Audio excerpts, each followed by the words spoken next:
Let's talk about death and dying versus grief. Death and dying, long-term illness, right? So you're sitting with someone at their bedside as they're actively dying. Mhm. That, my friends, is an intellectual event. There are moments that you drop down into your heart and you're absolutely grieving. You're fearful. And you know what? I don't even want to say that. I'm going to use my personal experience with this, with Sharon and with Daddy. I didn't really go into my heart because I was all intellectual. I got to talk to the nurse. I got to talk to the doctor. Do I have the right hospital bed set up? Where am I putting the hospital bed? There was so much of that that came through my brain. And I even tried to, I remember Erica standing at Daddy's bedside when he was dying and thinking, what is this going to feel like? Like I closed my eyes and I tried to force my heart into the grieving experience. Mhm. I literally did that. Okay, what is this going to feel like? Because I knew what grief was, because we had lost Austin. I had lost Carol. I knew deep grief. And I tried to force my heart there, but you can't make it go there. Mm-mm. No. As much as you try to anticipate what it's going to feel like, you really have no idea until that person is absolutely gone. Because he was still physically there every day, even though we knew what was happening, we were still able to touch him. We were still able to talk to him. We were still able to there until he really transitioned, there were signs of life. Yeah. So he's still very much present in your heart. But when he took that last breath and was gone, it was like a game changer. Oh, yeah. So I recently heard, and what made me want to do this show with you is that I recently heard a client tell us that she hired a death doula. What I think death doulas are amazing. They help you during that transition. They help you come up with, what do you need to do? Where are we going to put this? How are we going to handle this? But she was told by the death doula that if she did everything right according to their death, then when it was time to grieve, she would be okay because she would have handled everything. That was so far from what my experience was. I absolutely called you right away and was like, does this even sound right? Because sometimes you and I question our grief as we're out here speaking it. Okay, wait, did we do this right? Is this correct? So everything that I did for my dad and everything that I did for Sharon, but now that I think, and we don't compare losses, but I was definitely much more emotional at the time that Sharon was sick and dying. It had nothing to do with my grief. You think you can prepare yourself, but you really can't.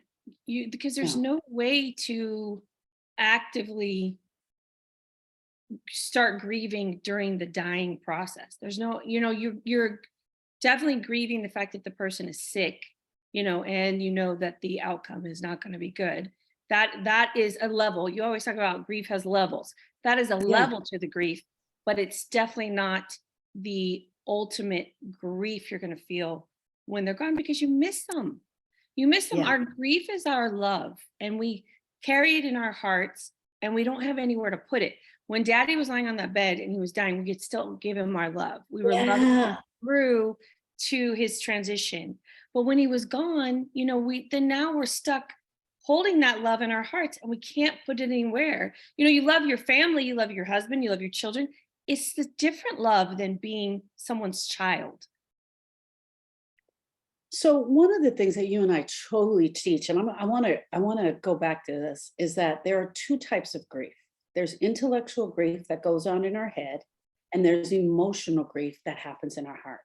The grief that you and I work with is the emotional grief that the griever is feeling in their heart. I honestly believe from my experience that I was completely in emotional grief. Hear me out on emotional grief also, friends. Our brains are very smart. They are so smart that they perceive this grief as danger. It is perceived by your brain the exact same way if you were out camping and a bear came into your campsite. What would your brain tell you? It would tell you, get the hell out of there as quickly as possible. My advice is raise your hands up and say, go away, bear, go away, bear. I don't know if that works. I did hear that somewhere, right? So your brain is going to perceive it as danger. And so you're doing everything you can to get away from this. But after your loved one is gone and things quiet down, that same thing that is happening in your brain now drops into your heart. When it drops into your heart, that's what we call the grief. That's And where you it's, start to experience yeah, it. it's so increasingly painful. The more time, the days go by that you haven't talked to your person, Yeah, or, so it becomes so increasingly painful. It almost feels unbearable when you yeah. feel the full weight of it in your heart. That's why you want to I run away from it. Yeah, I love that analogy that you said that when daddy was still there, we had some place to put that love. But once he's gone, it's true. It's like you're walking around with this gift Mhm. and you have no one to give it to, and you're just carrying this gift. So that is so true. Okay. Switch to the other side, actively grieving during the death and dying. I am having an experience in my life. My husband is not dead or dying, but he's having a major heart surgery this week. And he didn't sleep last night. He got up, he couldn't sleep. He's like, have I done everything that I needed to do? What if the heart surgery doesn't work out? And so we got up, we had a really great talk this morning. That's part of the talking that you're doing, still not the grieving. I shared with him what an amazing partner he has been for 37 years. I shared with him how honored I was to be on this journey with him. And I shared with him that I would do this 100 times over.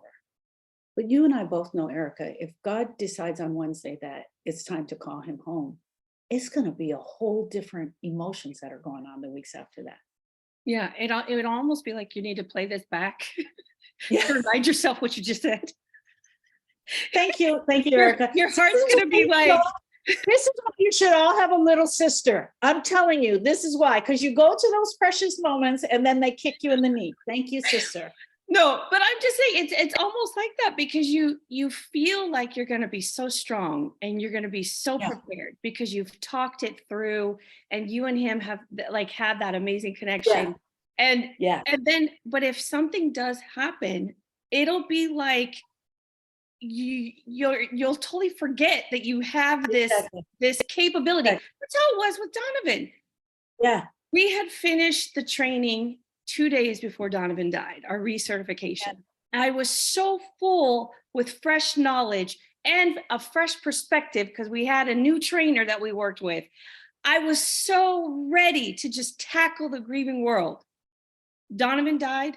It was like I had zero Yeah. contact with the grief community Yeah. because I just was like, oh my God, what do I do?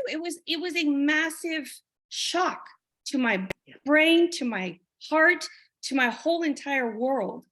There's nothing that can prepare you for that pain. There's nothing, no matter how much you think you're ready. And I would imagine that even the couple days right afterwards, you were like, F that grief work. I wanted to Like, burn. and I I would have wanted been to mad burn at it it. all. Oh Yeah, yeah, I would have been. yeah. I want, because there's just nothing that can prepare you. There's nothing, no matter how much you try to let your brain go there, and like you said, try to close your eyes and put yourself in the feeling of it. There is not one thing you can do to be ready. Erica, the other thing is, how prepared were we for daddy? In March of the year that daddy died, we all sat down as a family and he gave us all of his wishes for his final days and the funeral. We knew, everyone knew what he wanted because we Yeah. wrote it down on a piece of paper. We all knew that. We had hospice set up. We had hired a private nurse. We were all taking turns being there. We were all spending as much time with them as we could. All of that is intellectual. All of that was serving our brain. And yet, still, when he died, the grief still happens. My friends, it doesn't matter how much you set up during the death and dying, you are still going to grieve. There is no one getting off of this earth without experiencing grief. Yeah, that is true. And there's no amount of, it's busy work. It's, even Yeah. though you think you're preparing yourself to say the ultimate goodbye, it's just you keeping busy because you're trying to distract yourself from the reality of the situation. And that's what we were all doing. Just, okay, we knew it was coming, but it's still, you're just never prepared to miss someone that much. The longing that your heart does for them, for their physical presence. And I mean, especially for married couples or significant others, you share a bed with someone. Yeah. I think about my mother-in-law all the time. 63 years of marriage, Yeah. and then my father-in-law passed away. That was 63 years of sharing space with Yeah. that person. Do you think Yeah. it could ever be ready? Like Yeah. even Lewis and I, like I when we work with spouses or partners, it breaks my heart for them because and it scares me because I don't want to have that day. I don't Yeah. want to have that day where he's no longer sharing my space. Yeah. You Yeah. know, it's just it's obviously heartbreaking. Yeah. Obviously, yes. Now, when Tony and I had the conversation this morning about just talking about us being together, and he went over a lot of intellectual stuff because that's what guys do, right? You know, what are you gonna do with my truck? What are you gonna do? Like giving me all the plans and stuff, which I really love. Me turning to him and saying, "You have been the most amazing friend for me." You and I call that grieving in real time. And hear Mhm. me out on this. You can absolutely have conversation with your loved ones, and we call it grieving in real time. Don't let your loved ones be gone. I want to leave you guys with this tip. Don't let them be gone and you wished you had said this thing. That's where we do most of our work, is all the things that we never said. Especially for a family like ours. One of our we talked about this in another show. Our sister has started saying I love you at the end of every phone call, Mhm. which I love. I think that is so cool. That's grieving in real time. That's leaving nothing unsaid. We have to do our part as the person that's running the situation or helping with the situation to do and say everything we can. And I really want to encourage people, when as much as you can and as often as you can, do your grieving in real time and tell the person how important they are to you and what they feel to you and what love you have for them. And unfortunately, like in your case with Donovan and Austin, sometimes you don't get a chance to do that. And that's why we want to do it all the way along our path. Mhm. That is true. You know, it saddens me when I see because you and I are in a bunch of different grief groups. Yeah. When I see, and we have our Facebook group. When people say, you know, do they even know how much I love them? And that is the one thing I never questioned for Donovan and Austin, even though we didn't, you know, I may have missed a day or, you know, of saying I love you, but I know I love those boys with my whole heart to the best of my ability. So it makes me sad when people question that for themselves because it's like, of course they know that you love them. You were their mom, you're Tony's wife. Like, of course he knows, and you have these real conversations. I don't know why we do that to ourselves, why we instantly go to the negative parts, like we'll get hung up on the one fight or the, you know, when you said you're just in a bad mood and you're like, oh my God, I should have never been that way. He was just so good. All he wanted to do was make me coffee and I snapped at him. You know what I mean? Like we get hung up Yeah. on those silly things instead of focusing on how you really have attended to him for all your years of marriage and built a family with him and the ups and downs where you still stay true to each other. You know what I mean? It's like I wish as individuals we wouldn't beat ourselves up so much and we could just feel confident in I loved him with my whole heart. And Yeah. he, you know, I was the best wife for him that I could have been. You know, and then kind of just live in that piece of that. But we don't. We beat ourselves up so much. And I'm glad that you're having these conversations and I'm glad that we're documenting it in real time so Yeah. that we'll go back and say, he did know that I loved him Yeah. till he took that last breath. And And I was the best regardless wife of for him. regardless of where you are in the journey, whether you're sitting at the bedside of someone who is dying actively right now, or you've just experienced a loss, our hearts go out to you, Mhm. especially now, this holiday times, you know, our hearts definitely go out to you.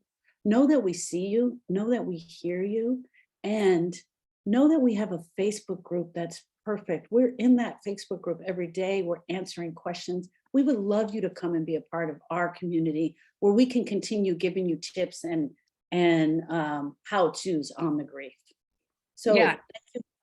thank you, friends, so much for allowing us in. Bye, friends. Thank you.